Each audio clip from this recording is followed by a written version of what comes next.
Welcome to Dark Horror Diaries, my friend. Before the show starts, do write below where are you from. Let's go.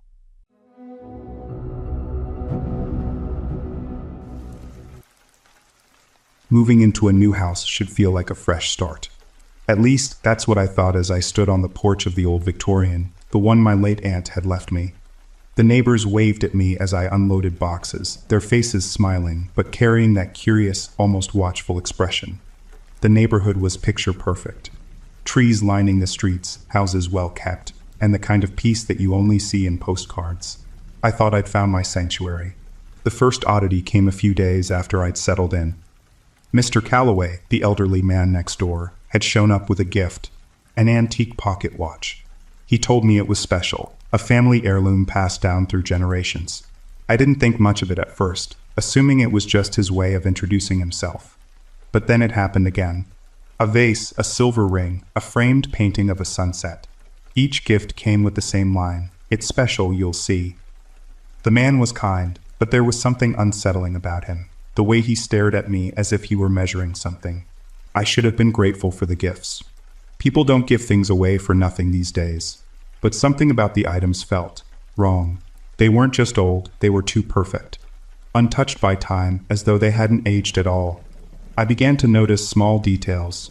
The pocket watch ticking without winding, the vase that always smelled faintly of flowers despite being empty, the ring that seemed to shift its weight when no one was looking. It wasn't just eccentricity, there was something deliberate behind his actions.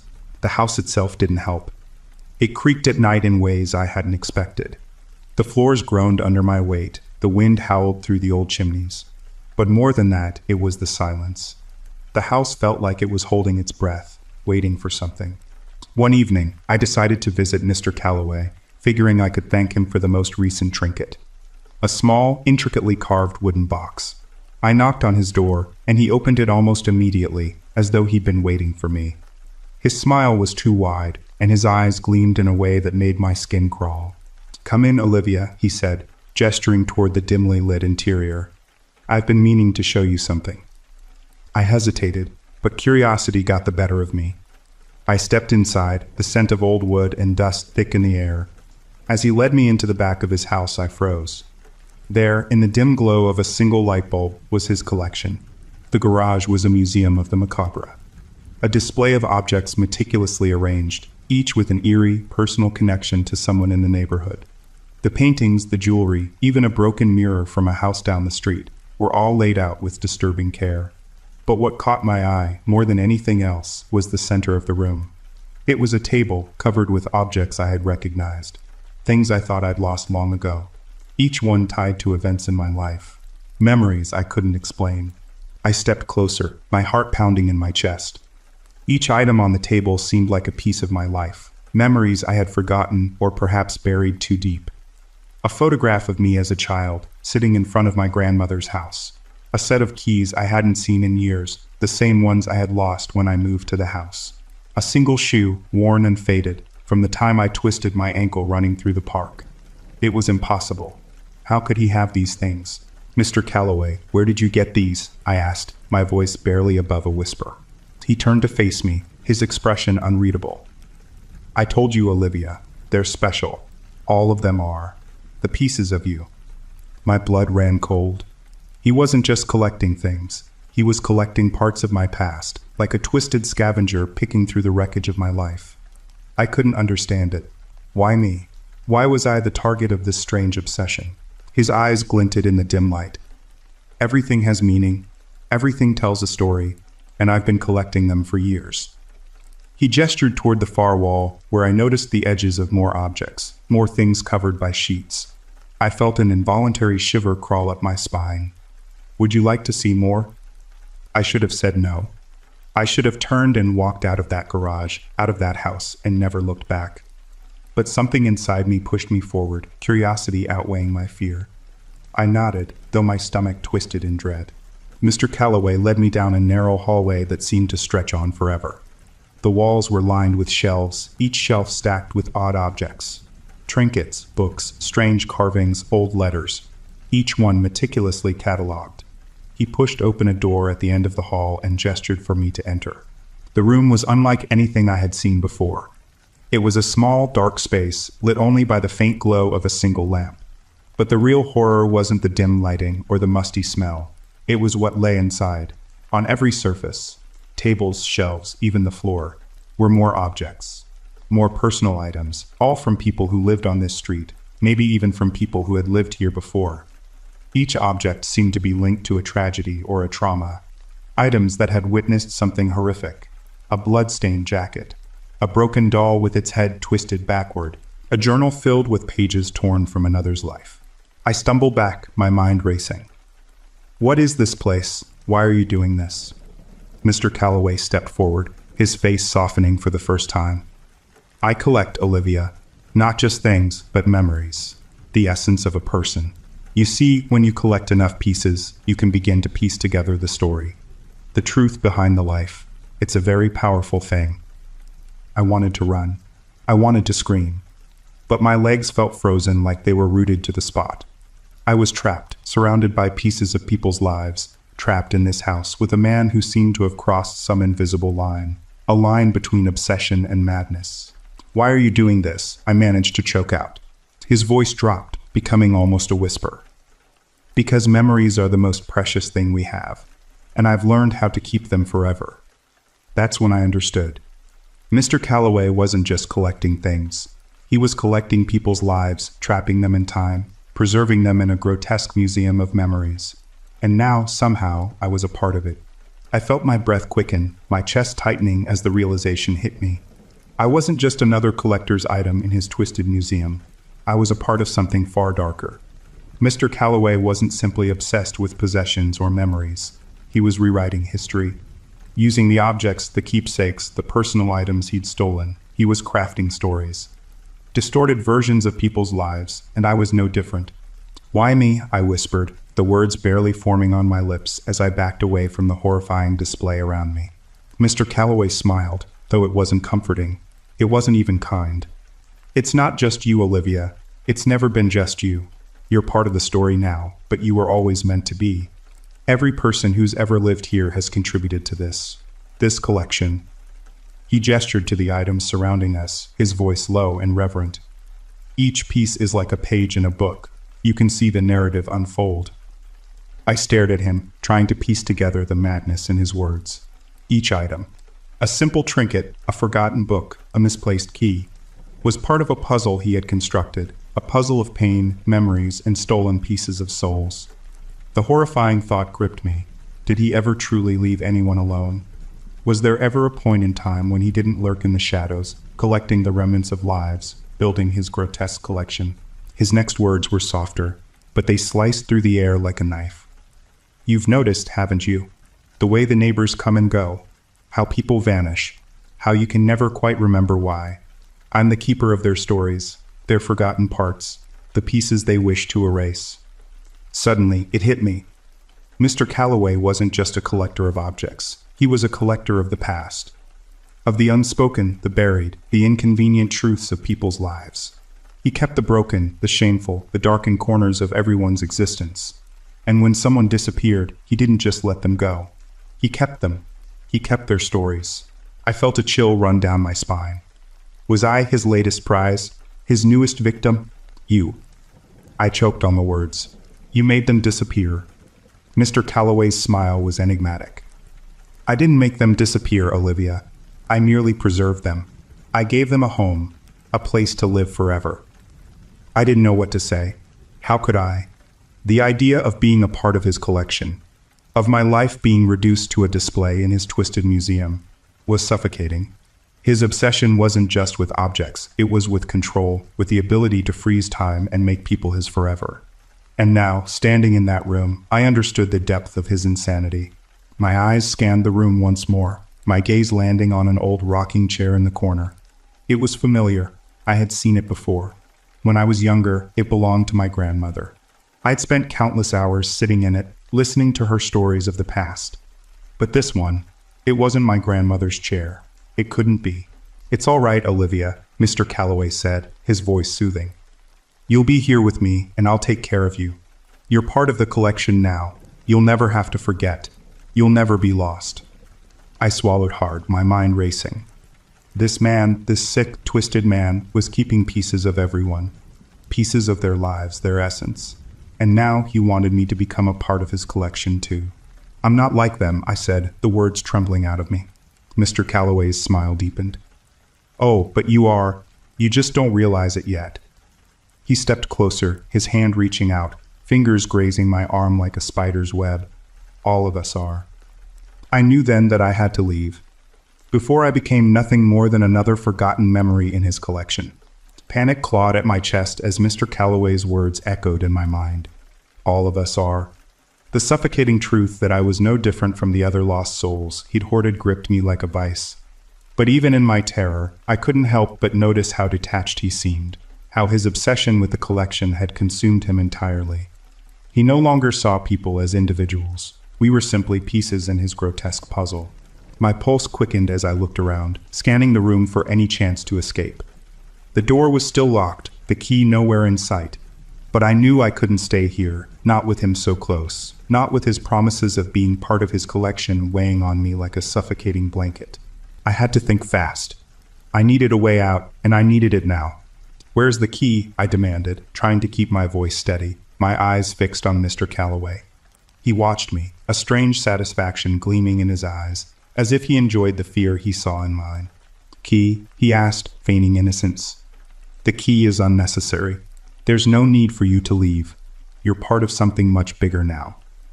I shook my head, my frustration bubbling over. "You're crazy.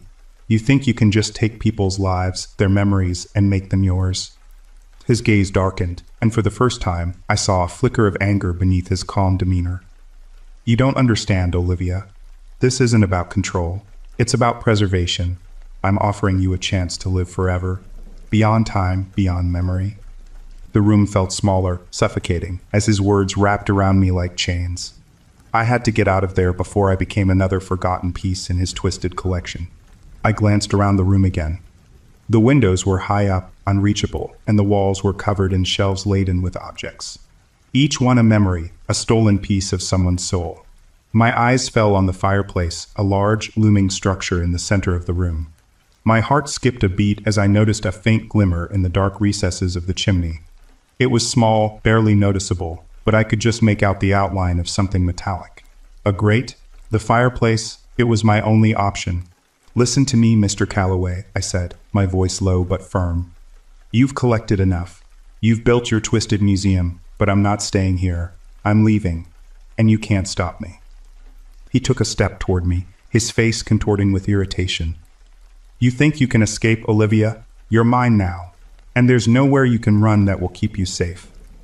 But I wasn't listening anymore. I turned on my heel, my heart pounding in my chest, and sprinted toward the fireplace. My hands trembled as I searched for a way to break open the grate. But just as my fingers brushed against it, a sharp cry echoed in the room. "No!" Mr. Calloway shouted, his voice shaking with fury. I didn't have time to think.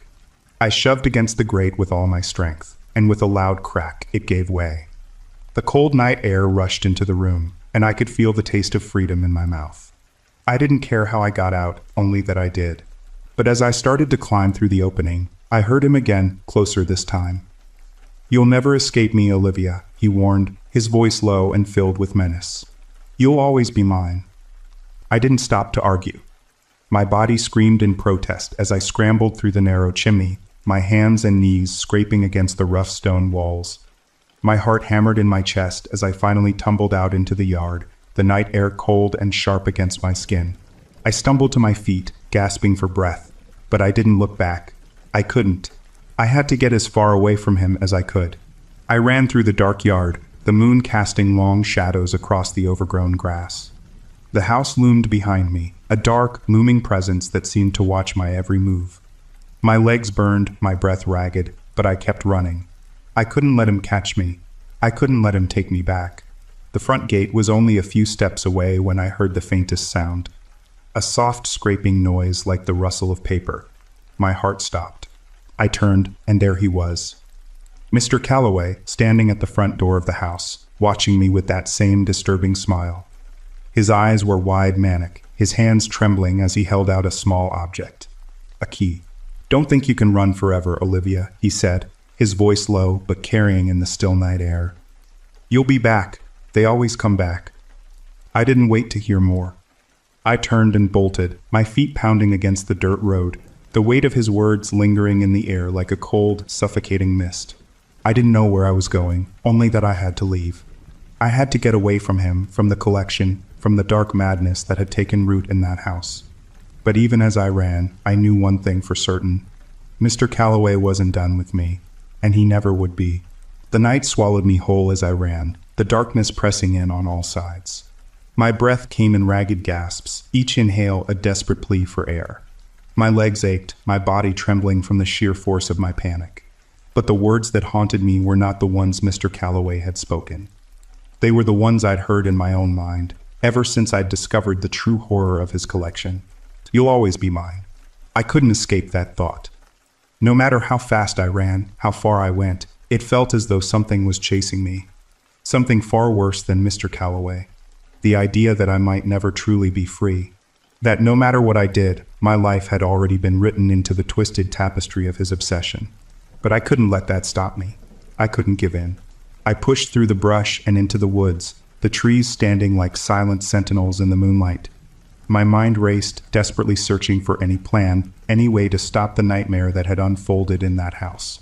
But all I could think of was the room. The room filled with things that didn't belong to me, memories that weren't mine. I stumbled on uneven ground, my foot catching on a tree root. I cried out, falling hard onto the dirt. For a moment I couldn't move, my body too exhausted, my mind too clouded with fear. But I couldn't stay here. I couldn't let him find me. Shakily, I got to my feet, wiping the dirt from my hands. My heart pounded in my chest, a constant reminder that I was running out of time. The adrenaline had taken its toll, but there was no turning back now. I had to find a way to destroy the collection, to destroy him. I thought back to the room, the fireplace. The fire had been my only chance, my only weapon. But it hadn't been enough. I knew now that there had to be more to the house than I'd realized. There had to be something else. Something hidden, something I could use to finish this. As I stumbled through the woods, the faint glow of the house's windows illuminated the trees behind me. I could see it. See the faint outline of the structure through the branches. I hadn't gone far, and the thought of going back to the house filled me with dread. But I knew there was no other choice. I couldn't let him win. I turned and ran back toward the house, my pulse thrumming in my ears. The closer I got, the more I felt it. A pull, an unseen force that seemed to draw me back.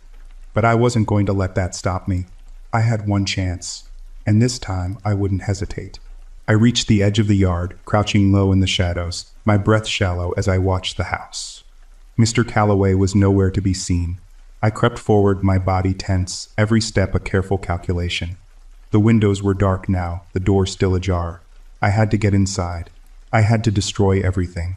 I pushed through the front gate, stepping softly onto the porch. The door creaked open as if welcoming me back. It was almost too easy. Inside, the house was eerily silent. I could hear my own heartbeat in the quiet, thumping in my chest like a drum. The flickering remnants of the fire in the fireplace cast long shadows across the room. I didn't hesitate. I moved toward the hidden room, the place where it all started, the place where he'd kept his collection. The door was still locked, but that didn't matter. I knew what I had to do. My fingers found the edges of the door, and with a forceful shove, it swung open. The sight that greeted me made my stomach turn. The shelves, the trinkets, the memories, everything was still there. But this time, there was something different. A smell, acrid and burning, hung in the air. I could hear the faint crackling of flames, and my eyes fell to the fireplace. The fire was growing, the flames licking at the edges of the room, devouring everything in their path. And then I saw him. Mr. Calloway stood by the fire, his eyes wide with manic glee, as if the destruction of his collection was some grand spectacle. His hands were trembling, his body hunched forward as he watched the flames consume everything he had built. "Do you see, Olivia?" he whispered, his voice barely a breath. "This is the end, but not for me. I'll always be here. I'll always be a part of you." I didn't listen. I couldn't. I moved toward the fire, my heart racing, my mind fixed on one goal. The collection had to burn. It had to be destroyed. Without thinking, I grabbed a piece of wood from the floor and threw it onto the flames. The fire grew higher, more furious, as if it knew it was fighting for its life. Mr. Calloway's laughter echoed through the room, but it was cut short as the fire began to spread. The room was ablaze now, the heat suffocating, the smoke thick in the air. I had to get out. I had to survive. I turned and ran for the door, my lungs burning with every breath. But before I could make it, I heard him scream. "Olivia!" His voice was full of rage, but it was too late. The fire had already claimed him. I ran into the night, away from the house, away from the inferno that was now consuming everything. As I looked back, the flames rose higher, casting an eerie glow into the sky. But the nightmare was over, for now. I didn't know what had happened to the house or to the collection, but I knew one thing. I had survived. But as I walked away, I couldn't shake the feeling that something was still watching me, lurking in the shadows. I wasn't free. Not yet. The days after the fire felt strange. Disconnected, like I was still walking through a dream. I had left the house behind, watching it burn to the ground, but the haunting memories refused to leave me. They lingered in the back of my mind, pulling at me in ways I couldn't explain. The police had investigated the fire. They said it was an accident, a tragic case of an old man's obsession with antiques getting out of hand. They never found Mr. Calloway's body, though. Just ash and charred remains. It didn't make sense. I'd seen him die, but there was no trace of him in the wreckage. It was as if he had vanished into thin air, like he was never there to begin with. I tried to move on, to forget about the house, but it was impossible. The nightmares came every night, vivid and relentless. I would wake up in a cold sweat, my heart racing as if I had been running from something I couldn't escape. The images of the hidden room, the collection, and Mr. Calloway's maddening laughter all flooded my mind in waves. I could almost hear his voice, faint and distant, calling to me from somewhere deep within the recesses of my thoughts. It didn't help that the neighborhood had changed after the fire. The streets felt quieter, the houses darker, as if the town itself had been affected by what had happened. The people who lived there no longer spoke to me the way they once had. I was an outsider now, a stranger in my own home. The neighbors would glance at me with wary eyes, as if they knew something I didn't. And in a way, I knew they did. I couldn't shake the feeling that I had missed something. Something important. The way Mr. Calloway had looked at me, the way he had tried to control me with his strange gifts and odd trinkets. It was as though he had been preparing me for something. Something I wasn't ready to face. One evening, as I walked through the neighborhood, I passed by Mr. Calloway's old house. Now nothing more than a burned-out shell. The remains of the foundation still stood, blackened and broken. It should have been a relief to see it gone, but instead, it filled me with a sense of dread. I couldn't stop staring at the ruins, as though some part of me still believed that something was waiting inside, something I had failed to destroy. I tried to shake the feeling off, to keep moving forward, but every step felt heavier. My mind was plagued by the idea that the collection was still out there, somewhere. That even though the physical objects had been burned, the memories, the essence of them, still existed. And maybe, just maybe, the collection had never been about the things at all. Maybe it had been about the people, about me. A few days later, I received a letter. It was old-fashioned, hand-delivered to my doorstep, the envelope sealed with wax. Inside, there was nothing but a single piece of paper. A note scrawled in handwriting that was unmistakable. "I'm not finished with you, Olivia." The words hit me like a physical blow, sending a chill down my spine. I stared at the note for what felt like hours, the air thick with the weight of it. I had to know. I had to find out what this meant. I couldn't live in fear anymore. I couldn't keep running from the past. The memories of Mr. Calloway, his twisted obsession, the fire. It all felt so close, like I could reach out and touch it, like it was still happening. But it was impossible, wasn't it? The house was gone. The man was gone. Yet the message remained. He was still out there, somewhere, watching. I began to search through my own belongings, things I had thought were normal. Trinkets, keepsakes, photographs, anything that might hold a clue. And then I found it. Tucked away in an old box, hidden beneath years of dust, was one of Mr. Calloway's gifts. A small, delicate pendant shaped like an owl. I picked it up, my fingers trembling. I hadn't remembered receiving it, but I knew it was his. I had seen that exact pendant in his garage, displayed in the exact same place as every other item he had ever given me. It had always seemed harmless, just another odd trinket from the man I thought was just eccentric. But now it felt like something far darker, a connection to something far more sinister. The pendant felt heavy in my hand, as though it had taken on a life of its own. It was no longer just a piece of jewelry. It was a reminder. A reminder that no matter how much I tried to leave it all behind, I would always be part of Mr. Calloway's collection. And somewhere, in the dark corners of my mind, I heard his voice again. A whisper, soft and insistent. "You'll always be mine." The realization hit me like a wave. The collection wasn't just about objects or memories. It was about people. It was about control. And no matter how far I ran, no matter how many times I tried to escape, I would never truly be free. Mr. Calloway had made sure of that.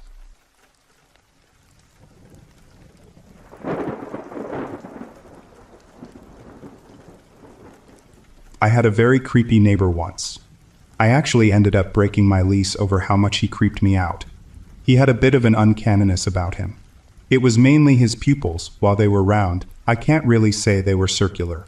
It was almost as if they were being flexed into a more round shape than they would naturally look without putting in effort.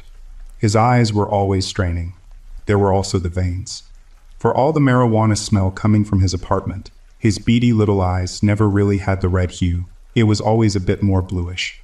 I don't think he actually smoked marijuana. I always had a gut feeling that the smell was just a cover-up for a more sinister smell. His voice was also very strange.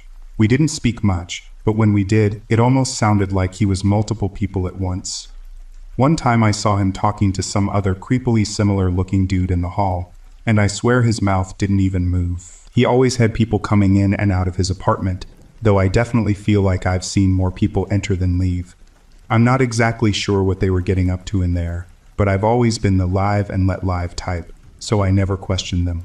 Sometimes I wish I did. For all his creepy features and haunting presence, nothing can compare to the fear I felt when I went to confront him about some weird chant he was doing late into the night with his creepy friends. I always figured the guy was into occultism, and usually that wouldn't bother me, but it was now midnight and I had to get up early for work. When I left my apartment to go knock on his door, I noticed a shimmering glow coming from below the gap below. I was a bit scared, but I figured he probably just had the TV on or one of those color-changing LED strips. Then came the smell. It was a chemical smell mixed with putrid marine rot, and it grew very intense, causing my sinuses to burn. My eyes began to water profusely as I lifted my hand to knock on the door, but my arm felt too heavy, as did the rest of my body. The walls began to melt and breathe, almost as if I were tripping, and I collapsed on the floor. As I laid on the ground, the chanting grew louder and stranger. I don't know what they were saying, but the sounds didn't sound like anything humans should be able to produce. Everything in my vision began to melt away into an inky blackness, when suddenly the chanting was accompanied by some strange piping instrument sound and the monstrous pounding beating of drums. I shrieked out in pain as the heavy gravity faded, and my very blood felt as if it were starting to crystallize. Have you ever been shocked so badly you couldn't move? That's sort of what it felt like when I lost total control of my body and began to twist and contort into a hellish dance. I don't know how long I painfully danced to that horrible eldritch symphony alone in the blackness. I went completely mad as time began to lose all meaning. The piping and drumming got so loud that I thought the sound would tear my flesh apart. That's when I felt the demonic presence of something truly horrible beyond comprehension looming just over my head. Suddenly, I was completely overcome with a pain that felt like every single cell in my body was crystallizing, and I felt the strangest mix of fear and nostalgia. I did not want to look up, but I had no choice. By the mercy of God, I have no recollection of what happened after this. All I remember is my head starting to turn towards the sky. Then I blacked out. I woke up in my kitchen at 12:01 a.m., only about a minute after the time I got up to go confront my neighbor, and there was no more chanting or sound. I nervously got up and peeked out my door, not sure whether or not I should feel relieved at the lack of light and smell coming from under the neighbor's door. I quit my job that day and moved back home within a week. I wish I could forget that experience, but I still hear that rhythm sometimes when it's quiet. I have also been sleepwalking every now and then since that night. I set up a camera once, when I checked the footage and saw myself doing that hellish dance, and vowed to never record myself again. The worst reminder, however, is my new boss who has the same weird eye thing going on.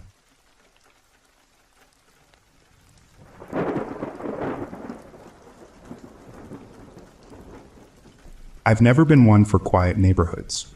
I was born and raised in the city, where the hum of traffic and the voices of people create a constant rhythm. But when Susan and I decided to buy our first home, we wanted something different. Something serene, so we found it. This quiet suburban area where the streets are lined with towering oak trees and the houses sit comfortably apart from one another. The kind of place that, on paper, looks perfect. We'd been looking for months, but the moment we stepped inside the old Victorian house, I knew it was the one.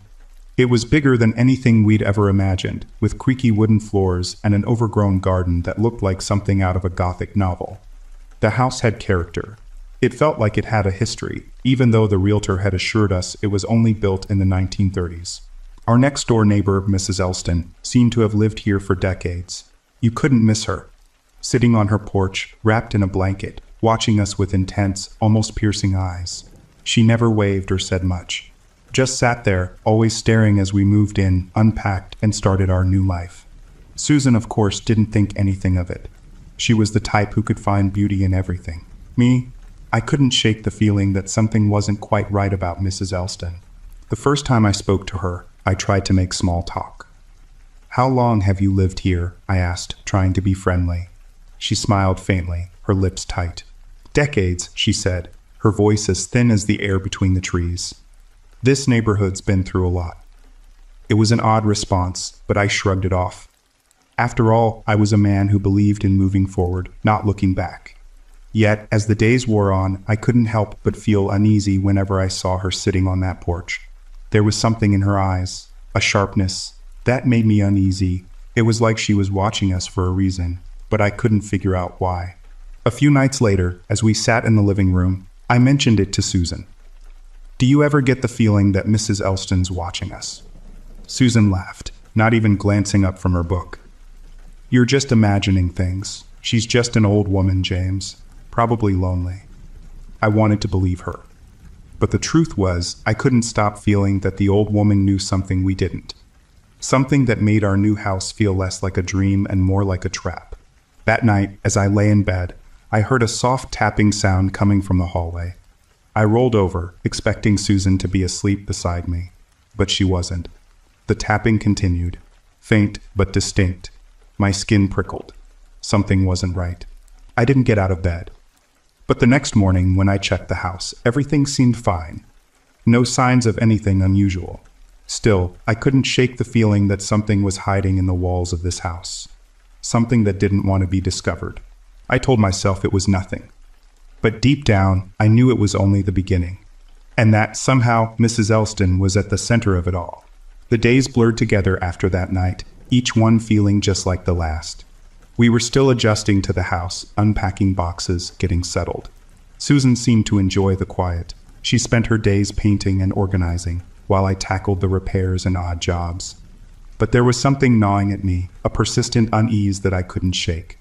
Every time I walked past Mrs. Elston's house, she'd be there, sitting on the porch, staring, as if she were waiting for something, or someone. It wasn't long before the strange occurrences began. At first, it was little things. I'd leave my keys on the kitchen counter only to find them moved later in the day. Or the front door, which I always locked when we left, would be unlocked when we returned. I'd check the locks, thinking I had forgotten, but Susan was convinced I was just being paranoid. "You're too worried, James," she'd say, shaking her head with a smile. "It's an old house. Things creak, they shift. It's nothing." But it didn't feel like nothing.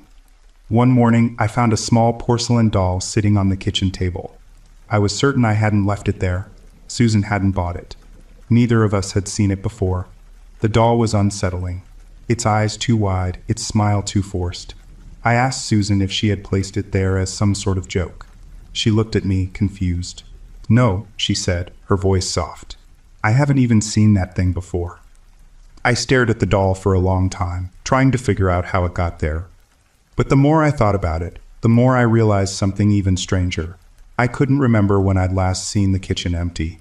When I'd left it the previous evening, it had been bare. The doll shouldn't have been there, but it was. And it wasn't the only thing. The house seemed to have a way of shifting, rearranging things when we weren't looking. Books would be moved from one shelf to another. A painting would be askew when it had been perfectly straight the day before.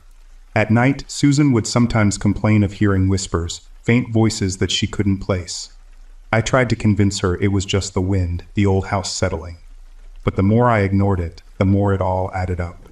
One evening, after another round of strange noises, I decided to confront Mrs. Elston. I walked over to her house, my heart pounding with a mix of curiosity and dread. When I reached her porch, she looked up at me, her eyes sharp as always. "Is something wrong, James?" she asked, her voice quiet but deliberate. I don't know how to say this," I began, feeling a knot tighten in my stomach. "There's something wrong with the house. Strange things are happening, and I think you know something about it." She didn't answer at first, just stared at me as if weighing her options. Then, finally, she spoke in a low, almost reverent tone. "The children never leave." I froze. The children? What did she mean by that? "Who are the children?" I asked, my voice barely above a whisper. Mrs. Elston's face softened for a moment, her eyes distant, as if lost in a memory. "They were here long before you came, and they will be here long after you're gone." I didn't know what to make of her cryptic words. I tried to ask more, but she just smiled faintly, the same unsettling look on her face. "Some things are better left forgotten," she said before turning away, disappearing inside her house without another word. I stood there for a long time, staring at the door she had closed behind her. "The children never leave." The phrase echoed in my mind, growing louder and louder with every passing minute. That night, unable to sleep, I went through the old neighborhood records I'd found in the attic, hoping to uncover some piece of the house's history that could explain what was happening. As I flipped through the brittle pages, I came across a reference to the building's past. Something that made my blood run cold. The house had once been home to an orphanage. In the 1920s, there had been a fire that had claimed the lives of dozens of children. But there was more. A note about an unnamed caregiver who had been responsible for the children's care, someone whose guilt had lingered long after the flames had died. I closed the record with trembling hands. Mrs. Elston had never mentioned this. But now it all made sense. She had been there. She had been the caregiver. And those children, trapped in that fire, were still here, still lingering in the house, waiting for something. I couldn't stop myself from going back to Mrs. Elston's porch the next day. I had to know more. The days after that conversation with Mrs. Elston were a blur of uncertainty. The house, which had once seemed so charming, now felt like a prison. Susan tried to go about her daily routine, but she was growing more and more unsettled. The whispers she'd been hearing at night had become more frequent, louder, as though something was trying to speak to her, something not entirely human. She insisted on leaving lights on in every room, and even though I told her it was unnecessary, I couldn't shake the same feeling of being watched. The doll on the kitchen table still haunted me.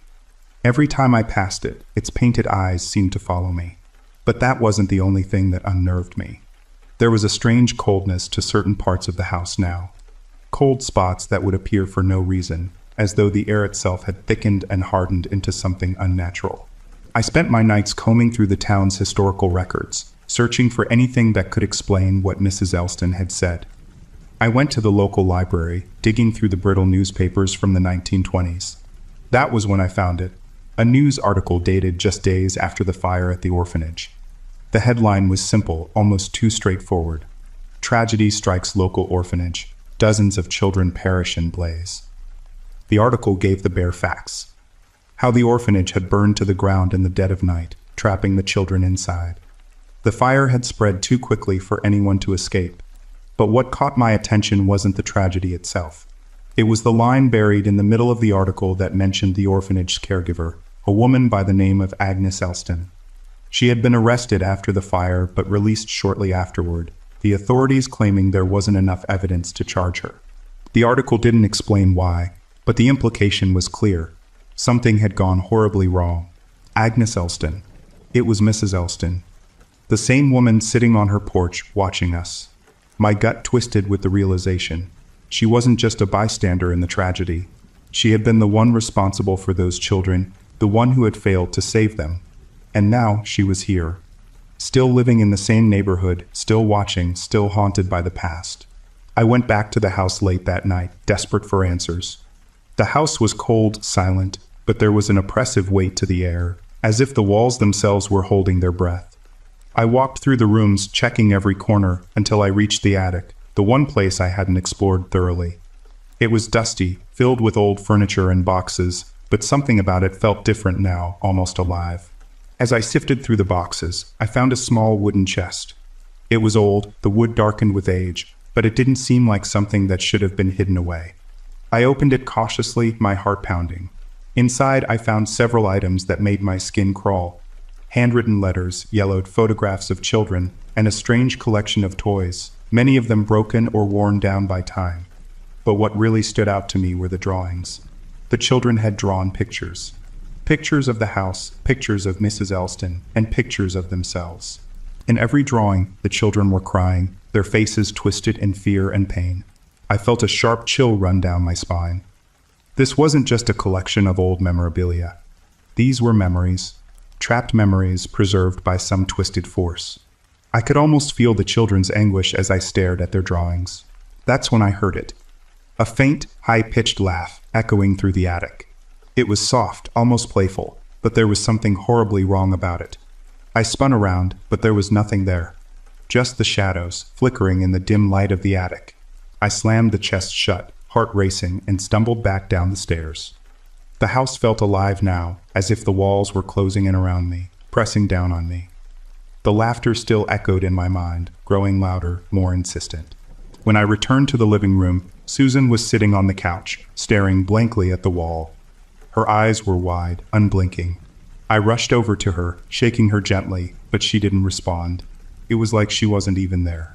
"Susan," I said, my voice cracking with fear. "Susan, what's happening?"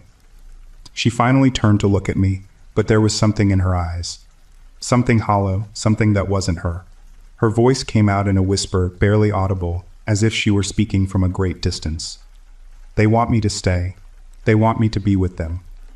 I grabbed her by the shoulders, shaking her harder. "What are you talking about? Who wants you to stay?" Her head tilted to the side, her lips curling into a strange, eerie smile. "The children, they never leave. They want me to join their family." I backed away, my blood running cold. The house was no longer just a home. It was something far worse, and I was starting to realize that Mrs. Elston wasn't just watching us. She was waiting for us. Waiting for Susan.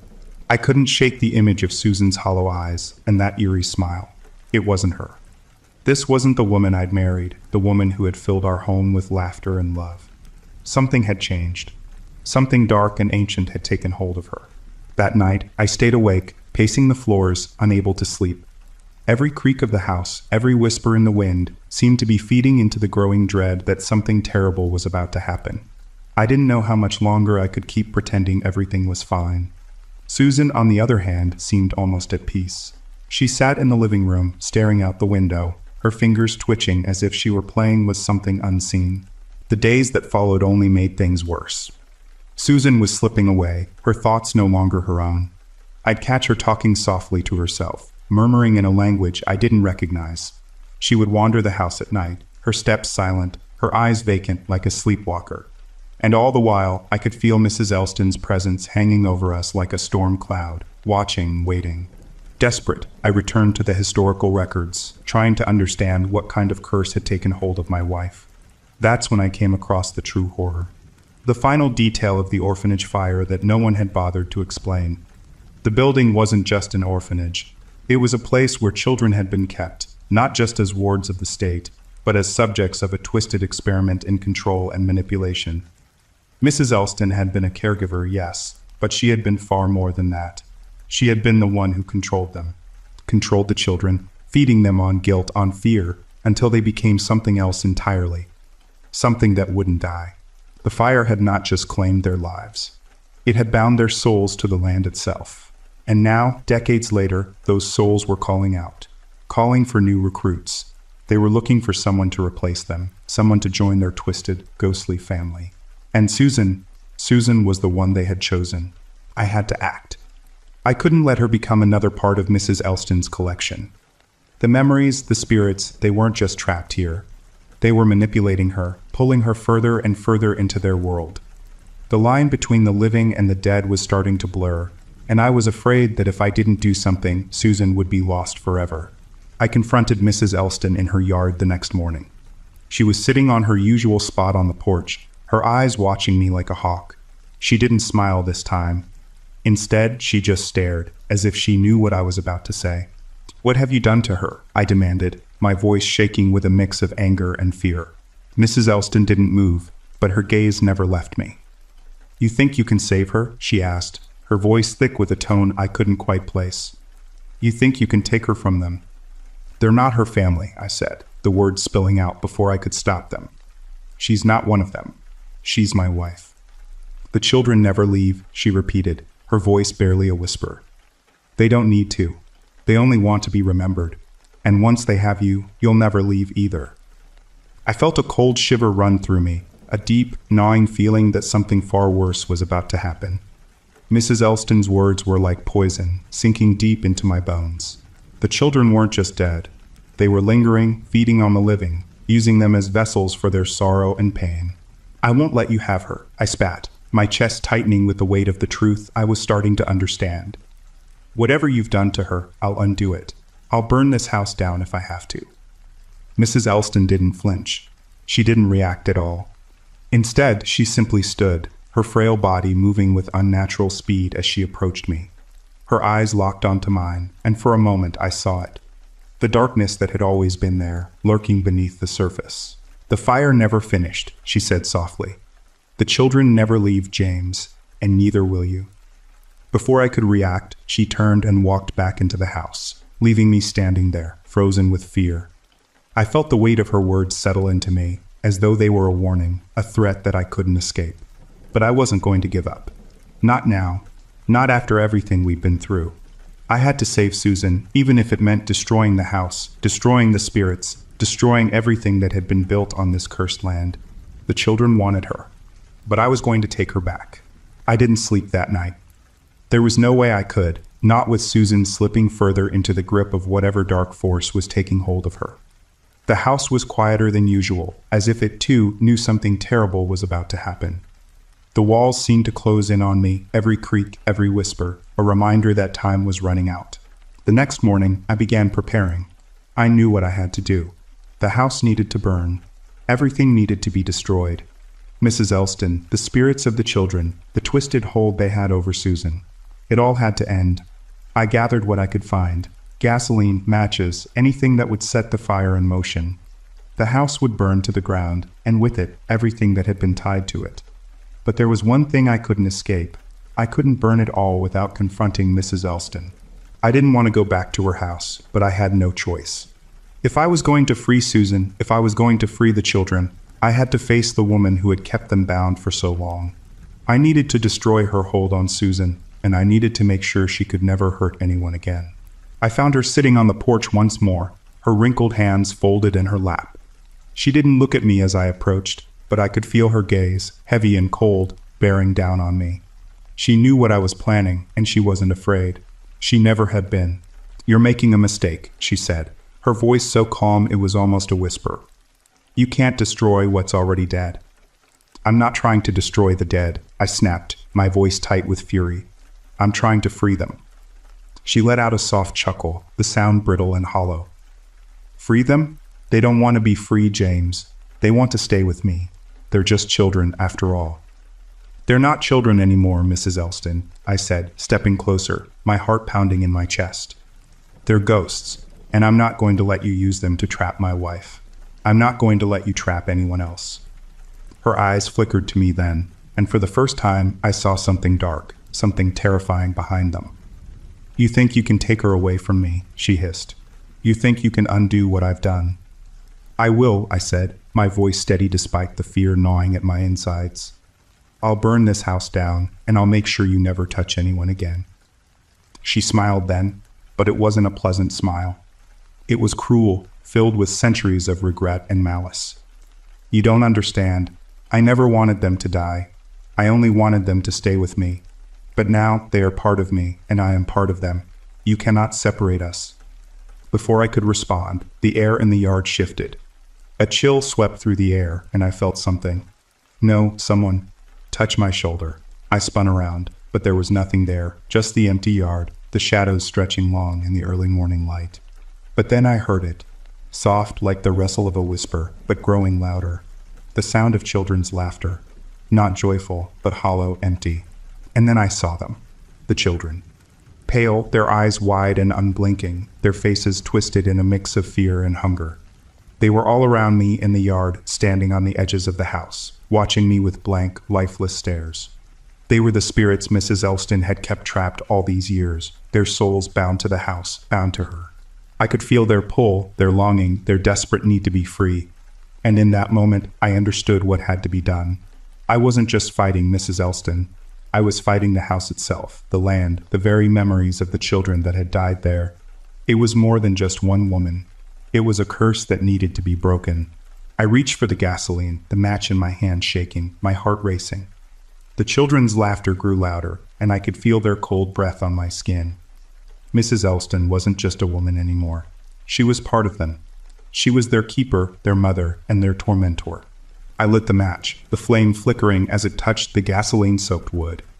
The fire started slow, but it didn't take long for it to spread, devouring the house with a hunger that matched the children's. Mrs. Elston's eyes widened as the flames reached her porch.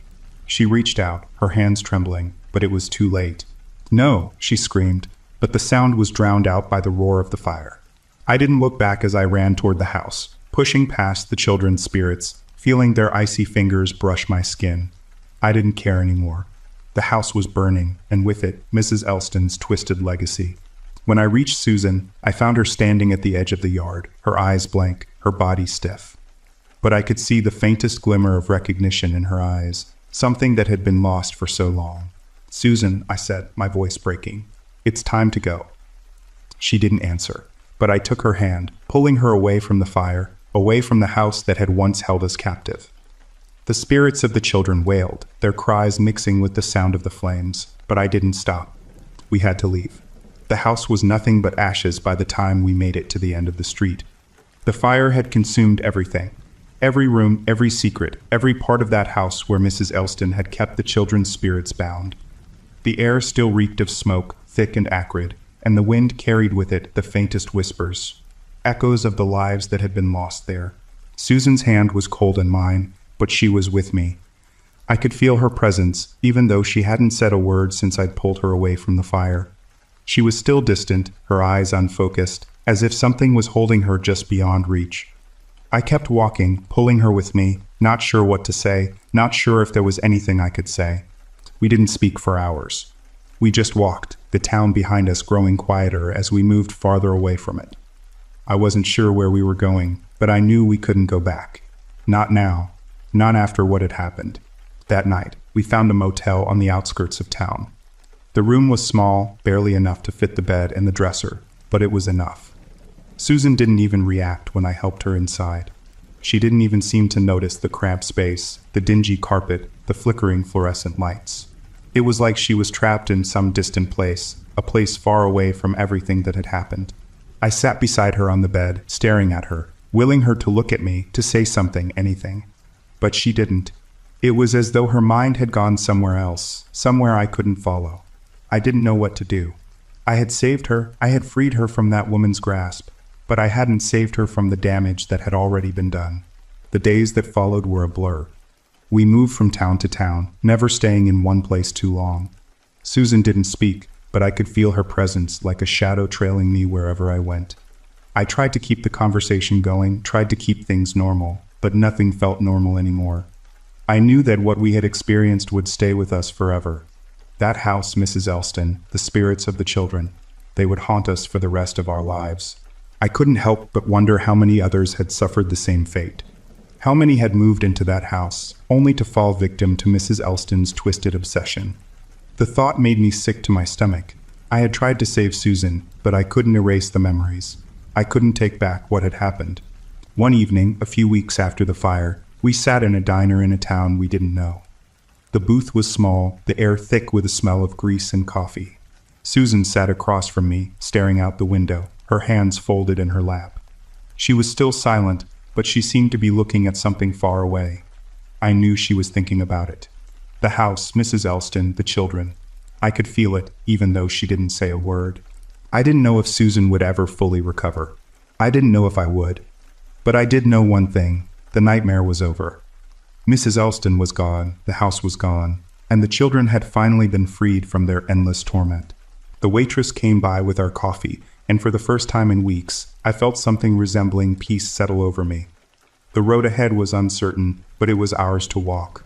And as I looked across the table at Susan, I knew that as long as we had each other, we could survive anything.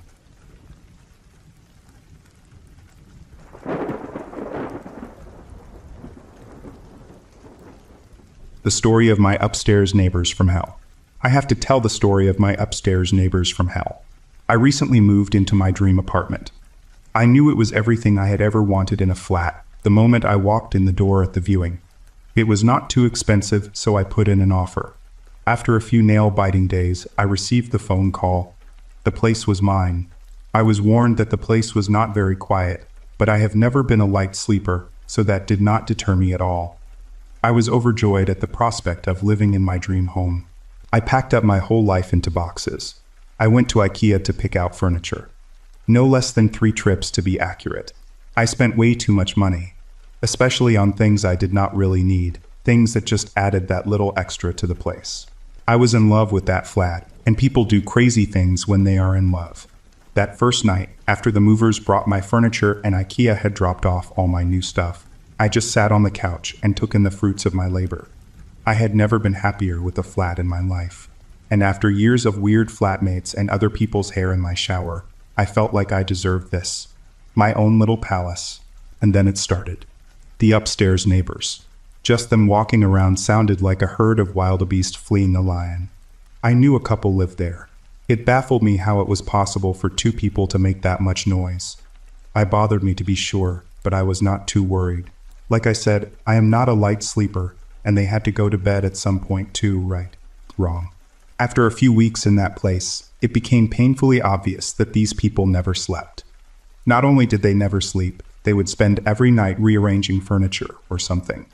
I would lay awake in bed, trying to picture what they could possibly be doing to be making so much noise. It sounded like there were more than just 2 people up there. It sounded like there was a whole battalion of little drummer boys. And then the yelling started. I guess they were not getting along very well. If they were speaking a language I understood, I bet you I would have been able to hear every single insult they hurled at each other. The tone they used needed no translation. It sounded like they were going to rip each other's heads off any minute. A part of me wished they would, so I would have some peace and quiet. I started sleeping with earplugs, but then there were the thuds. A few times a week, around 2 a.m., something heavy would drop on the floor upstairs. I could have sworn it made my whole bed shake. It would certainly wake me up. I would lay awake in bed, throwing curses at the ceiling. Like that would help. I could lay there for hours, listening to someone trying to quietly walk around up there. Why bother? I would yell in my head. You already woke up the whole house with your thudding. Other nights, there would be more yelling, door slamming, and I would hear heavy boots stomp down the stairs. Hours later, heavy boots would stomp back up the stairs and then get into bed. Occasionally, there would be loud music. Eurotrash with a heavy bass. There would be more yelling, but the happy kind. I would hear heavy boot stomping that could be dancing and such. It was pretty clear that these people were drinkers, possibly of the barely functioning alcoholic type. That was the picture I was creating in my mind, at least. And don't even get me started about the sex. Or actually get me started about the sex. I have always suspected that some people have to sound like adult stars in bed. Why else would adult stars sound that way? But I had never heard it live before. But this couple, oh man, they sounded like scores of monkeys screeching in unison. And then it was their bed. I would have sworn they had placed it against the wall on purpose, just for maximum sound effects. I started wondering whether the wall would collapse from the repeated trauma. Maybe they would take down the whole building one night. I might be a little bit bitter due to my own sexless existence, but that was not normal sex. That was crazy demon sex, I'm telling you. Well, to be quite honest, I might be embellishing a little bit here, but still. There was just so much noise. From the first day, I knew deep down that I had to do something eventually. My perfect apartment was turning into my perfect hell. I dreaded going home. I dreaded trying to sleep. Now, I am very conflict shy and non-confrontational, so during the day I would manage to convince myself that it was all fine, and that I did not really need to intervene. It worked for a while. As we all know, denial can only take you so far, and eventually I came to hate these people more than I have ever hated anyone. I never even met them, I just knew I hated them. I mean, I did not really hate them. I just hated them like you hate that one annoying guy in class, or you hate the guy who listens to music on his shitty speakers on the bus, or the guy who cuts in line at the store. Finally, I realized I could not live like this anymore. I needed to overcome my fears, face my demons, and deal with the situation. It took me a while to come up with a good plan. I mean, I did not want to antagonize them. If they came to think of me as the crazy, annoying downstairs neighbor, they would never be quiet. I needed to be charming, disarming, and very, very nice. Finally, I came up with a perfect plan. Let's just say it involved a reasonably priced bottle of whiskey and a friendly, neighborly smile. It took me a while to work up the nerve, but finally I did it. I faced my fears, I went up there and dealt with the problem. It really did get a lot better. A few days ago, the police came to my door. Asked me if I knew anything about the upstairs neighbors. I told them the truth. I knew next to nothing about them. They asked me if there had been any suspicious activity in the building recently. No again, why? Had I heard anything strange lately? Strange? Like what? No, nothing strange. Well, hun, it seems that your upstairs neighbors had some serious relationship problems. I heard some completely new noises coming from upstairs, and then I heard 2 pairs of heavy boots coming down the stairs. Suddenly, a stretcher with a body bag came into my view. I gasped loudly. Wait, did something happen to them? I asked, the shock clearly visible on my face. It's been quiet up there lately. I thought they were on a vacation or something. I'm so sorry you had to see that, hun. He tried reassuringly. We're not quite sure what happened yet. Nothing for you to worry your pretty little head about. It looks pretty cut and dry. We're thinking they got drunk, got into a fight, you know. It seems he took her out, then ended himself. He sighed. It's always the boyfriend in these cases, you know. Always the boyfriend. He added, shaking his head. My eyes widened in fear. They're both dead. But what? How? I don't understand. I'm afraid I've already disclosed too many details about the case. He sighed, but I don't want you to be scared. It was obviously a domestic issue. I know it's a bit gruesome, but it's not like there's a serial killer on the loose or something. As long as you don't believe in ghosts, it's nothing to be afraid of here, he laughed. I didn't. And that is the last I heard of the upstairs neighbors from hell. So why am I writing this story? Well, I guess I just want someone to know. They say it's always the boyfriend. Except sometimes it isn't. And frankly, when I saw those 2 stretchers getting carried down the stairs, when I carefully contorted my face into a mask of worry, when the police questioned me about any suspicious activity in the building, when the death was ruled murder, when the case was closed, I realized getting away with murder felt good. I might just do this again.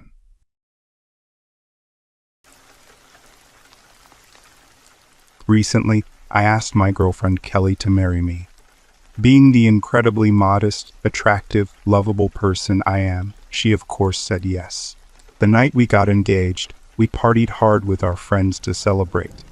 But through the next week we thought about it and decided we wanted a more private celebration for just the 2 of us. So we chose to go away for the weekend. As a couple, we like to do things pretty budget. Accordingly, we jumped on Airbnb to find a cheap B&B or something along those lines with 2 prerequisites. 1. Affordable. 2. Out of a city or town. I wish we had have ignored point 2. I chose an area that in true no sleep spirit, I shall not name as I prefer to give people myself included their choice of privacy. But for setting, it's a rural area on the east coast of Queensland, Australia, inland from the beach. So we could spend the day beachside and then take a short drive to our accommodation. I didn't find much, and during the week I jumped on Airbnb a few times more to see what was around for what we wanted in our price range, and found nothing much of interest. The morning we were set to go away and celebrate, we realized we should probably decide on what we would do and where we would stay. We were still in bed, and I loaded up my laptop to check online for B&Bs again. Kelly told me I should be looking on Airbnb. I, of course, explained that there was nothing available, but she wouldn't believe me, so I loaded it up again. And of course, there it was. $70 a night for this cute little cottage in the bush of the Sunshine Coast hinterland. We booked it, got our stuff together, and hit the road. Kelly and I were having a great day. We hit the beach, got some fish and chips, and in the afternoon headed off to find where we were staying. The place we booked was a 20-minute drive through the hinterland from the small beach town we were in. As we turned off the motorway to head towards the cabin, a badly beat-up white 70s Holden Ute turned off the motorway after me and immediately hit the gas. He was right behind me, and I mean right behind me. If I had have braked or slowed even in the slightest, we would have touched bumpers. He sat there for a few seconds, then violently jerked out to the other lane and began to speed up, passing us on my side. As the Ute cruised past, I looked to see what sort of jackarse this guy was. I'm glad he didn't hear what I thought of him. In the Ute was John Jarrett from Wolf Creek. Not really, of course, but he had that same look about him, but no sideburns. Stop, I know, I'm using the biggest Aussie horror character in a no-sleep, believable, huh? Readers from across the pond, please understand a lot of men from the country from a certain generation have a similar style to John Jarrett's in Wolf Creek. Blue singlet, tattered jeans or shorts, flannelette shirt, and an Akubra hat or trucker's cap, or at least some combination of. From the moment his face came into sight to the moment it disappeared from view, he stared straight at me, with this burning look of anger and annoyance sprayed across his face. "What's his problem?" Kelly asked as the Ute sped over the crest ahead and disappeared. I didn't know, obviously, and told her he was probably just some angry dude who wanted to be home for a VB already. Not so long after this happened, we found our accommodation barely. We were driving down the road, watching the map and the letterboxes, but unable to find it for ages. After 2 laps of the road, we spotted a mostly hidden and grown over gravel driveway with the right road number on a stump out by the road. Bingo, we were finally there. My 4x4 rumbled up the driveway, which wasn't as long as I expected it to be, as you couldn't see anything but trees and scrub from the road, maybe 100 meters. The drive snaked around and slowly a fairly large concrete rendered house came into view. Then off to the side of the house, just to our left behind some scrub, was a small shipping container-sized cottage. It was about 60 or so meters from the house. It was perfect. Trees blocked the view from the house and cottage of each other. There was space for our 4x4, and the cottage itself was rad. Comfy AF bed with perfect pillows and sheets, an ensuite bathroom, and a kitchenette. It was exactly what we needed. We dropped our stuff off and headed towards the house to say hi to the host. But she was almost at the cottage by the time we rounded the trees between the buildings. We introduced ourselves and made small talk about how beautiful her property was and about our good news, which she was so stoked about. We told her how we'd almost not even seen the Airbnb listing, and were lucky to be there. She told us that she would be heading out for the evening, but to call her if we needed anything. I told her jokingly that we'd keep an eye out for her. At the time I thought I noticed a split second of discomfort in her face as I said that, but didn't think anything more of it. The rest of the afternoon was spent drinking beers and smoking on the small patio in front of the cottage, talking shit and having fun. The property was a smoke-free zone, so until our host left later that afternoon we had to keep walking down the drive to have a smoke. Needless to say, we were waiting with bated breath for her to leave so we could smoke on the patio. She left around dusk. We almost missed it as we hadn't noticed the driveway we used when we arrived went no further than the cottage, and the house had a separate entrance on another road. "Of course she owns a Prius," Kelly joked as the black Toyota drove out of the property from a half-walled carport. Later, once it got too cold, we decided to head inside and watch a movie in bed on the laptop. We chose the only movie available as there was no Wi-Fi, The Imitation Game. About halfway through we decided it was about time for another cigarette and stepped out onto the patio. We were both pretty tired, so didn't say a whole lot to each other and just enjoyed the silence. The silence. I began to notice just how silent it was. I'm from the bush originally, so I know that there aren't the sounds you get in cities and towns, but this was different. The air was empty. I couldn't hear birds or insects or really anything. What I did hear, though, I heard very clearly. There was one loud gunshot accompanied by a blood-curdling scream from a woman, and then silence again. Neither of us said anything to each other for what seemed like minutes. We just stood there in silence trying to get what just happened to register. I know you're thinking, city boy doesn't know the difference between a car backfire and a gunshot. Well, I'm a country boy originally, and I know the sound of a gunshot in the bush. It's more like an explosive crack that bounds through the bush, bouncing off everything it meets. After what must have in reality only been 30 seconds, I looked to Kelly and said, "So, what do we want to do about that?" She raised her finger to her mouth to silence me, and kept looking into the dark with an expression of pure concern. I listened into the nothingness and began to hear systematic crunching in the bush towards the direction of the gunshot. Like someone was slowly walking through the bush, cracking sticks and gum nuts under their shoes.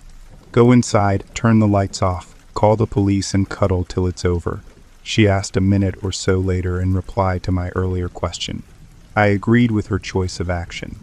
I called emergency and discussed what had just happened to the police operator, who sounded concerned enough and promised us to have someone check it out as soon as they could. After the call, we returned to the bed and followed the rest of our brave plan.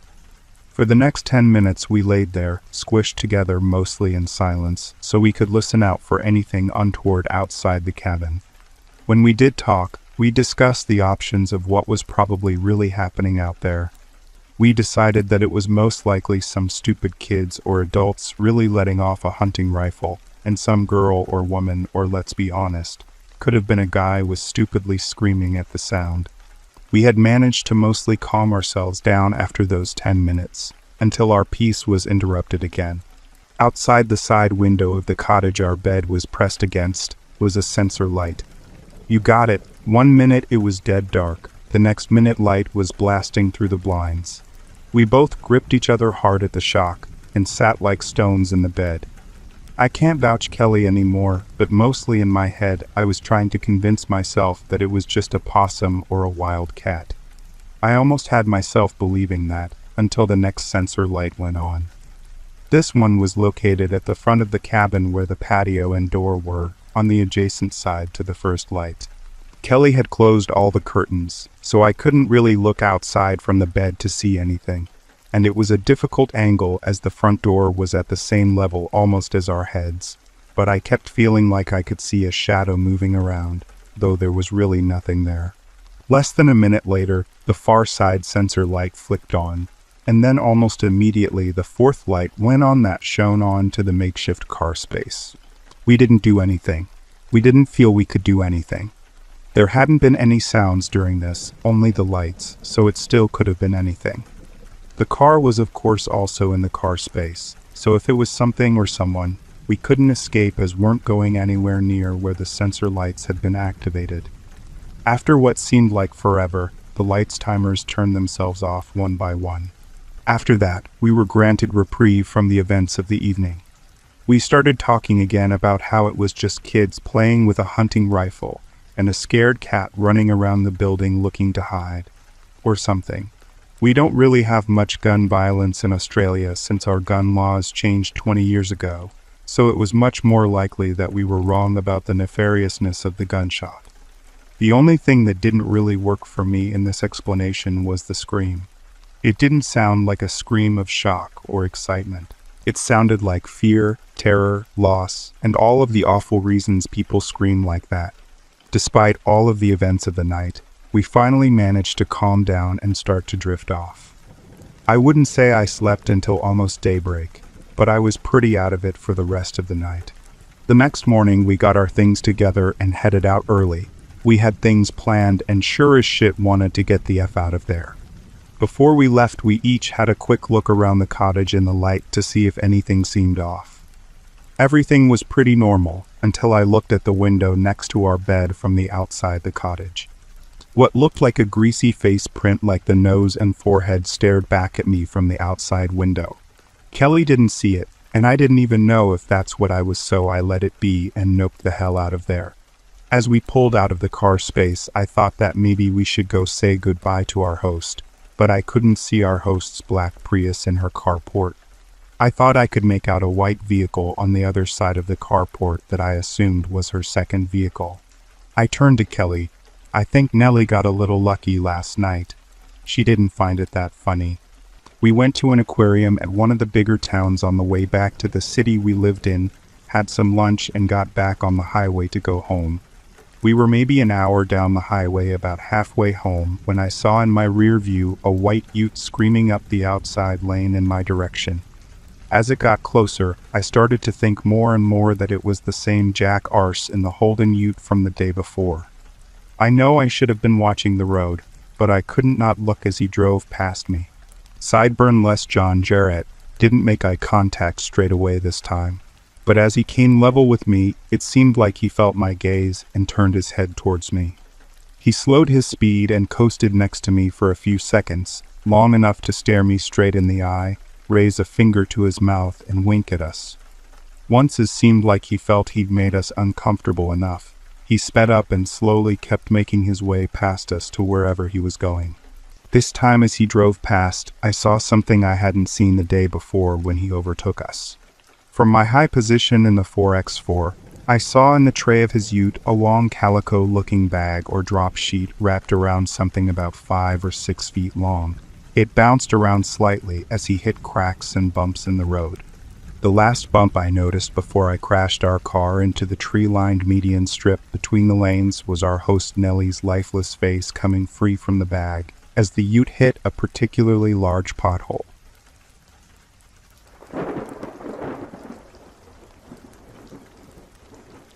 "8 years ago, I rented a studio in Montpellier, France for 1 month. I prepaid and arrived at the studio at the arranged time. I was told to return the next day. Remember that I had already paid. I stayed 1 day before the owner asked me to leave. Why? Who knows? I am an African-American college professor who was planning to write for a month. Last year, I rented another studio in Marseille for a month via Airbnb. The owner met me and let me in with no problem. There was an internet issue that was resolved by me purchasing my own service. Suddenly, the owner wanted to come by with her boyfriend. She seemed to be uncomfortable. The boyfriend kept talking to me about Africa. I am African American. They asked me to leave, although I paid for 1 month and had been there 6 days. I was frustrated as I was at the end of the semester and super busy. I left because I don't want to stay where I was not wanted. Airbnb kept more than 50% of my money, even though I stayed for 1 week and paid for 4. I will never use Airbnb again, and the company clearly condones racism. I wanted all of my money refunded as I had to go to a hotel. I still want my money.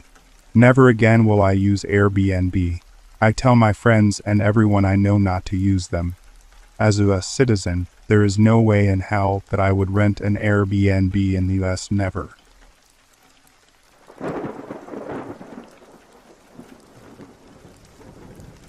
What can I say? Something that should have been a lovely experience turned into a rather unpleasant one. We had seen an Airbnb listing and loved the photos of the fantastic views, which persuaded us to book this cottage. Upon arrival, there was the owner's car parked on a small driveway, so we were unable to park 2 cars on it, and had to leave one of them outside in a narrow lane. The cottage was unlocked, so we were able to walk inside. We then entered and decided to have a look around. The first thing we spotted was the unclean cooker. The door was covered in fat stains. When we opened the door and looked inside the cooker, this was even worse. It was caked in grime. The baking trays were also filthy. We cannot imagine the last time that this had been cleaned, and we proceeded to clean it ourselves so that it would be okay to cook in. There were cobwebs everywhere, on the walls, furniture, and plants. A mountain of rubbish behind the sofa. Stained sheets on both beds, which looked like nobody had bothered to change from the previous customers. A stack of bricks on one corner of one of the beds to replace a broken leg. A tea towel hanging on the cooker door, which was black with dirt. The owner's clothes left in the wardrobes and drawers with nowhere to hang our own clothes. Dirty dishes in the sink that had been left there. A filthy toaster. A filthy microwave. Outside in the outhouse, there was the washing machine and fridge freezer, plastered in dirt. We then called customer service at Airbnb to report the property. The girl on the end of the phone said we could stay in a hotel for the night if we wanted to leave, and then find us another property the next day, and that we would be contacted within 2 hours with an update. 2 hours passed without a call time, now 10:30 p.m., so we messaged customer service to be told that another member of the team would be in contact soon. We heard nothing, so we had to stay at the property overnight. My partner didn't sleep at all, and at 5:15 a.m., I once again contacted customer services when we eventually were told we could have a full refund. That night we booked a hotel which we had to pay for out of our own money, as it would take a few more days for the refund to appear in our account. This whole episode has been a nightmare from beginning to end.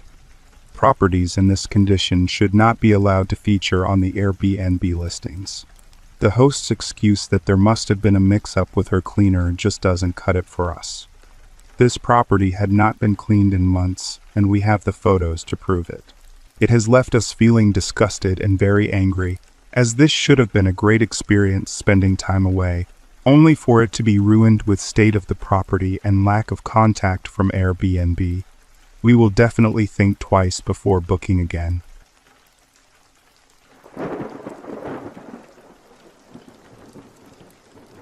Some travel bans are temporarily lifted, so I thought it would be the right time to take a chance and travel abroad.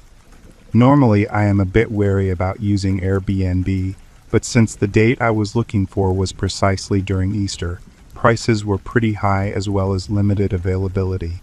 So I thought, why not give this a shot? Although at the time, there really weren't many options for these days. I saw one that looked reasonable and I took it. What I immediately noticed that this person was already fully booked for 3 months, and he had recently registered. I didn't get a direct message right away, which was already a bad sign. Usually hosts send a welcoming message or a thanks. As the days passed, I noticed that the host rarely said anything. He was evasive, concise, and slow. Then after a week, I started to worry. If this guy was fully booked, then why does he only have a few reviews? The given address was also difficult to find in Google Maps, and he refused to provide step-by-step directions. The numbers were oddly numbered and a jumbled mess. You would assume 58 comes after 57, but not in this area.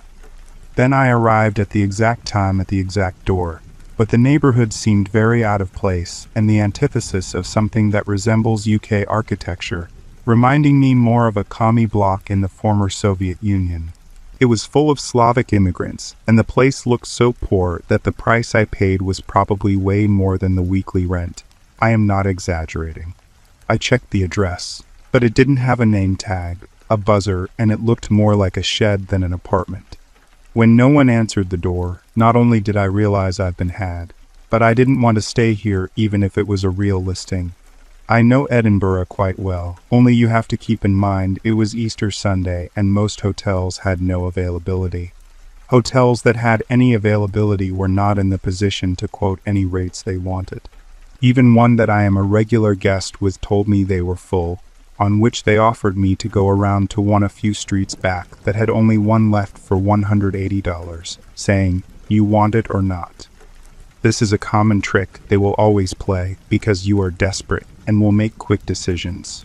So what was left to do than to stay in the Edinburgh streets, with all your luggage, all the shops shut, and without any tap water? Sit and wait as the hours pass slowly. Happy Easter. Fortunately, it was a very great trip in Scotland with splendid stays at several great hotels, only this particular Airbnb booking was a hiccup. When I finally returned home, I found it strange that the host never emailed me. He never tried to call me either, nor were there any new messages in the chat box. No, where were yous, or were you all rights? When I asked for a refund, he immediately responded and blamed me for everything. He apparently left work early and spent fuel to drive home to answer the door. which to me gives it all away because at first he refused to say anything. But now that I am far away at home, he can after all respond within 10 minutes and very detailed. Typical. This also may seem like I went to the wrong address, but I can assure you that I've asked around several times where it was, and people said, "Oh, that is over there." There can be only one, and it was the address he claimed it was. It doesn't matter if I get my money back from Airbnb or by credit card chargeback. What is important to me is that you can get scammed at any time. It will not be safe even if you look before you leap. Hosts can always claim that you didn't show up and provide a fake address. That way they can always get away with it, and Airbnb will probably side with them. Who is going to compensate me for the lonely night in the streets without a toilet and water? Needless to say, I won't do this ever again. Have you ever heard of a hotel canceling your reservation for no reason? Have you ever heard of any hotel not opening the doors or not existing at all when you arrive?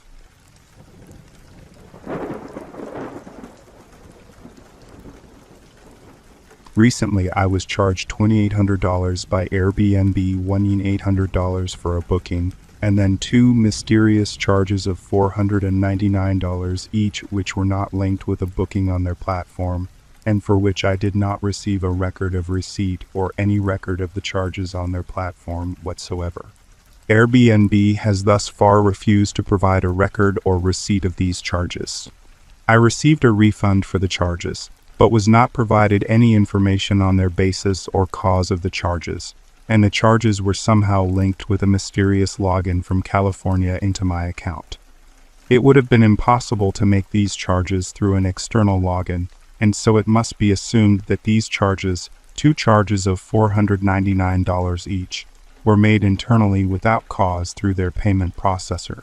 Airbnb also erases records of logins from the consumer-facing portal once it is discovered that the login is fraudulent, thus erasing your ability to log the history of such. So I have no ability to show that the charges were associated with a separate login to my account.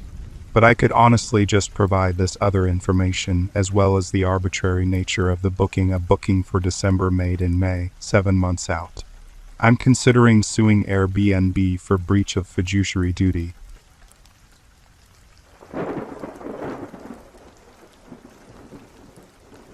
The last time anyone saw my sister was nearly a month ago.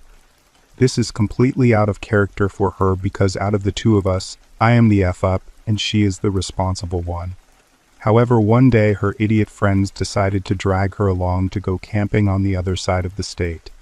Why they chose to go there as their destination, I haven't a clue. While the town offered an escape from the world, it didn't have much else going for it. If you want to know what the town was like, the first thing I saw when I arrived was a child dragging a tin can with a leash, as if it were a dog. The rest of the town was very much the same. Somewhere in the void between weird, surreal, and worrying. When my sister didn't call after a few days, everyone grew worried and did all we could think of to find her. We drove all the way over there to hang up flyers and knock on doors, but no one had seen her or her friends. The police were no help. Every time they saw my car, they would pull me over to tell me that there was no reason for me to worry, or that she was most likely on a romantic getaway with her boyfriend, and that I should just return home. It took all the patience I had to play nice when they said this. If they knew her, they would know that disappearing like that was impossible. Something must have happened, and I was determined to get to the bottom of it. The last time I went out to that cursed and isolated town, I packed enough for an extended stay and checked into the hotel. I only stayed there once due to the poor condition of the room. I thought I was going to have to stay in my car, and this was fine. I was willing to do it if that meant finding my sister. It was nearly 2 in the afternoon when I felt just how hungry I was and decided to go into the local diner. There, I overheard someone talking about a B&B that had just opened up, and even though it wasn't advertised online, it was ready to be rented out. Figuring I might as well check it out, I asked about it and set off to find the owner so I could rent a room for my stay. On the way out of the diner, I couldn't help but to notice that the flyer I had set up in the window on my last visit a few days before was taken down. The owners, a married couple in their early 60s, were happy to have someone stay at their beach house, and after everything was in order, they gave me the key code so I could get the key and enter the house. The house had to have been a 15-minute walk to the closest neighbor, but finding it wasn't hard. The building screamed old money and reminded me of a plantation. The surrounding yard was large, manicured to perfection, and surrounded by a white fence. In the front yard there was a large tree with a tire swing. Inside wasn't as nice as the outside. The light bulbs looked ancient and gave off a sickly yellow glow to everything the light touched. As far as the electronics in the rest of the house went, there was no television, or for that matter, an outlet to charge my phone. I called the Keels to ask them about this, and they told me that the house was considered an historical landmark, so no renovations could be done. After settling in, I figured to take some time exploring the place during the day since I wasn't planning on being there unless I was sleeping. There was a library, a dumbwaiter, and everything else one might expect in a place that grand. The view out the bedroom window revealed a lake and a dock through the branches of a bunch of weeping willows. There wasn't a ripple in sight. If I was there for any other reason than finding my sister, I would have taken that opportunity to swim. As I walked down the hallways, after unpacking my things, I thought I heard crying. I tried searching for the source of it, but whenever I was certain that it would be around the next corner, there was nothing. At the time I just figured the noise was because the house was so old, or that the noise was all in my head because of the stress of my sister missing, or because I didn't sleep well the night before. Ignoring what I assumed I heard, I traveled back into town to ask people if they saw my sister or her friends, as well as to hang up flyers. I must have walked a few miles by nightfall and figured that I deserved a nightcap, so I went into the liquor store and bought myself a bottle of whiskey to drink when I reached the B&B. I am not much of a drinker and have a low tolerance, a fact that I am proud of, but I wasn't too drunk to have imagined the ursine howl I heard after brushing my teeth before bed. That howl. It stuck in my head for a while as I tried to figure out what could make a sound like that. Finally, with the whiskey's help, sleep overcame me. I woke up feeling refreshed, but that feeling did not last long. As I got out of bed, I froze. My suitcase had been moved. Right before I went to sleep, I put the case in front of the closet door. I always did this when I slept in an unfamiliar place. It was a force of habit. This morning, the case was next to the door, not in front of it. Someone had been in my room as I slept. I quickly threw the closet open, but there was nothing out of the ordinary that I could see. I did a cursory search of the room, and again, nothing seemed to be missing. I had almost convinced myself that I must have been mistaken, that I had drunkenly forgot to put the case in front of the door, even though I distinctly remembered doing it when I saw the folded paper sticking out of the pile of missing person flyers I had on the dresser. My hand was shaking as I grabbed the note, unfolded it, and read the single word written on it. Lake. That's it. Just the word lake. I fell onto the bed. My mind was racing with possibilities here. Did my sister drown in the lake? Did people cover it up? If so, why? None of it made any sense. I grabbed a stack of flyers, snatched up the note, and headed to town. I needed answers. My first stop was the police. When they saw me come in, they all seemed to tense up. I explained about the break-in, and they did not believe me, until I handed them the note. The officer seemed shocked. He looked like someone just punched him in the gut. He waved the sergeant over and handed him the note. The sergeant also seemed stunned. They looked at each other in silence for a few seconds, then both turned and looked at me. "I am sure this was a prank," the sergeant said. "If I were you, I would leave town, head home, and I am sure your sister will turn up." Furious, I yelled, "Yeah, and what about the note?" Looking dead in my eyes, the sergeant crumpled the paper in his hand and said, "What note?" I was stunned. What the hell was going on here? I backed slowly away and left the police station. I glanced back and saw the officer and sergeant had followed me outside, where they were staring at me as I walked down the street. Right as I turned the corner, I saw the sergeant, while still staring at me, pull out his cell phone and make a call. His eyes never wavered from me, not even for a second. I was unnerved. I was starting to get a little scared. There was something going on here, and my sister seemed to have been caught up in it. As I thought about my sister, the feelings turned from fright to anger. She was still missing, and no Padang Barney Fife police force was going to stop me from finding out where she is. I headed for the diner, the last place my sister's credit card was used. Once again, I noticed the flyer I had taped up earlier was missing. I went right back to where I had put it the first time, and with the cook and waitress watching me, I taped 2 flyers up, right next to each other. The cook shot the waitress a nervous glance and went back to his griddle. I sat at an empty booth and waited.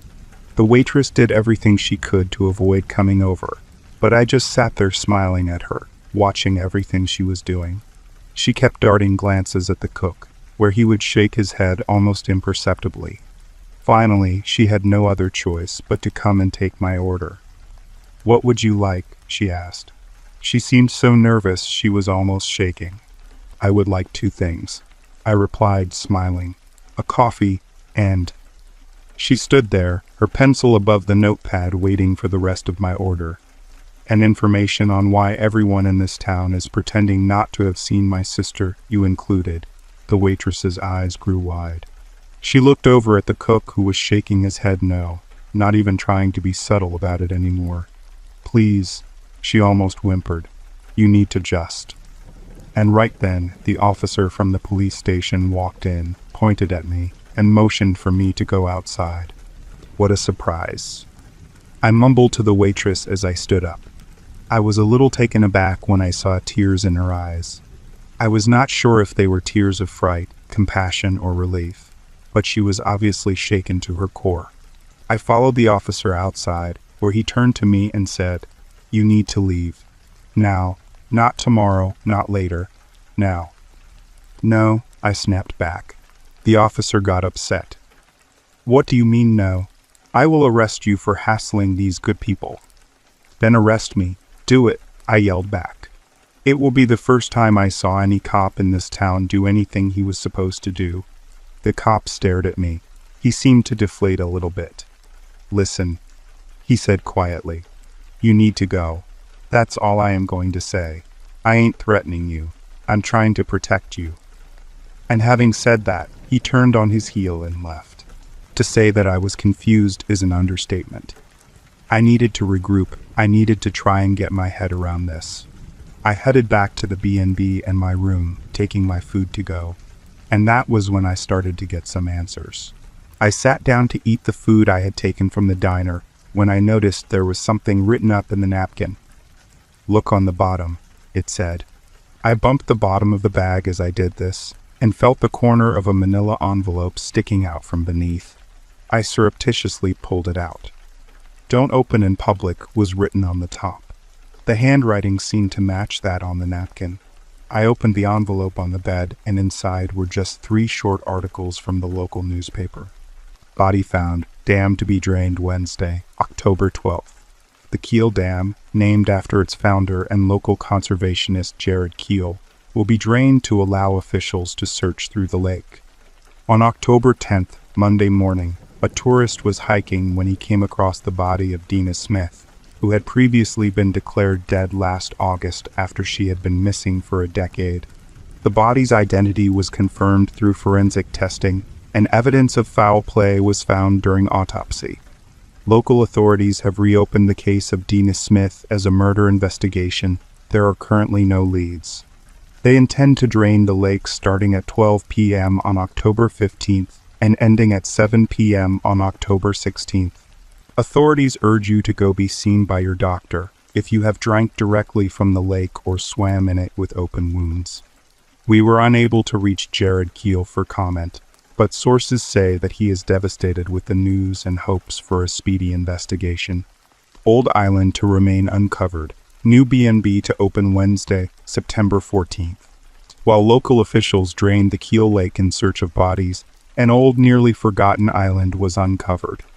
An employee at our town library immediately started a petition to keep the island exposed for the pleasant view. During the hearing on September 8th, Many locals were able to express their concerns. A volunteer group was then formed to clear off the island and maintain it in order to appease citizens that believed the island a source of danger. Son of the recently deceased Jared Keel spoke of how his father wanted the island to remain covered, but agreed with the petitioner that the island improves the view. He plans to turn his father's place into a bed and breakfast by the spring, and feels the two could attract tourists. His house had an excellent view of the lake, and now it will have an excellent view of the island, he was quoted as saying. Night lights on Keel Island Wednesday, August 16th. On August 12th, there were multiple reports called into local authorities of suspicious flames moving about on the island at night. An officer was dispatched to the area and reported to have found no suspicious activity. After a brief investigation, it is believed to simply be one of those phenomena that occur from time to time. Local businesses are excited to hear this, as the lights will help bring in tourists that enjoy viewing them. Mr. Keel has updated his listing on Airbnb to include a footnote about the phenomenon. I looked up from the last article. It felt as though my veins were full of ice as I stared through the window at the island. August 12th was the last I had heard from my sister.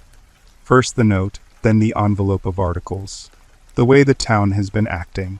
My answers laid on that island. I just knew it.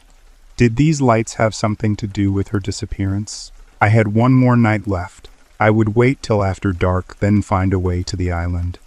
I was a pretty decent swimmer, but the weather had turned a bit chilly recently.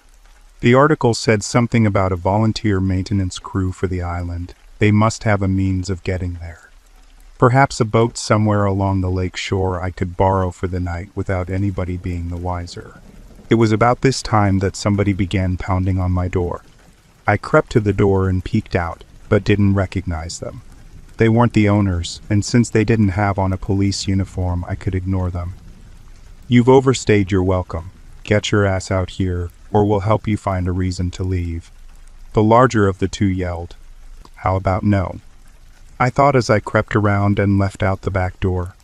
I had grabbed my belongings on the way out in case the rednecks decided to bust in, and now I kept my eyes peeled for a good place to stash them. Unfortunately, there was no time. I heard the locals right behind me and dropped my stuff in some bushes to distract them as I ran toward the lakeshore. Luck didn't seem on my side at first as I scanned the sands amid twilight, but then I saw the faint silhouette of a canoe. I immediately jumped in and paddled as I heard my pursuers shouting from the tall grass. Before long their cries were muffled out by my paddle strokes, and I was alone on the lake. The moon hung above like a glistening pearl, its gleam causing the tiny island to glow. Were these the lights I'd read about? As I got closer, I realized it was a variety of gemstones that poked out near the rocks. There were so many I was astounded that the townsfolk weren't using these to make the town rich. I knew as soon as I stepped foot on the island that something was off.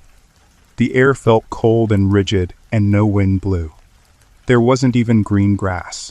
It was just a dark void in the night, with rocks jutting aimlessly toward the center. Then I heard that howl, the same one that has plagued me since I arrived. It was right up ahead. It was loud and visceral. It made me think about leaving immediately. But I had to see if I could find my sister. I've made it this far. I moved toward the noise, the stones blocking my view and making me feel like I was in a maze. It seemed to be coming from all directions. This howl was both terrifying and disturbing because it sounded like a creature in pain, desperate for death to swallow it up. Finally, I reached a clearing and saw a large monolithic boulder with chains tied around it. The noises were coming from the other side. As I drew closer, I realized the stone was made of pure silver, the largest I'd ever seen. And on the other side, I found the source of the growl, a beast straight from my night terrors. It was large and covered in dark fur, with fangs and claws the size of my head. I thought at first it was a werewolf, but a closer look revealed gills and a fish-hook tail. It was the strangest beastie I'd ever seen, and yet as I kept staring, I realized that it was in pain and not a threat at all. Someone had captured it and left it here to die, I realized. Then, as the beast thrashed about, I saw something familiar dangle around its neck. My sister's locket. There was no mistaking it. My mouth felt dry as I looked at the monster. Was this thing what was left of my sister? I tried to reach for her, but the creature only reacted in violence. She was angry, frustrated, and confused by what was happening. Then behind me I heard voices, and immediately I hid. To my surprise, I saw the B&B owners walking along arm in arm, cheerfully conversing as if there wasn't a 9-foot monster chained in front of them. The husband was carrying a large wooden stake. Well, the offering is a good one this time. Our boy Jared done good, he mumbled as he used his weapon to poke at the monster playfully. Gonna eat good tonight, she agreed. That name they mentioned sounded familiar, but nothing was piecing together until I saw with my own eyes what they did. As the moon reached its apex in the sky, the husband staked the wolf creature straight in the heart, and I heard the mixture of my sister's screams with the howl of the monster.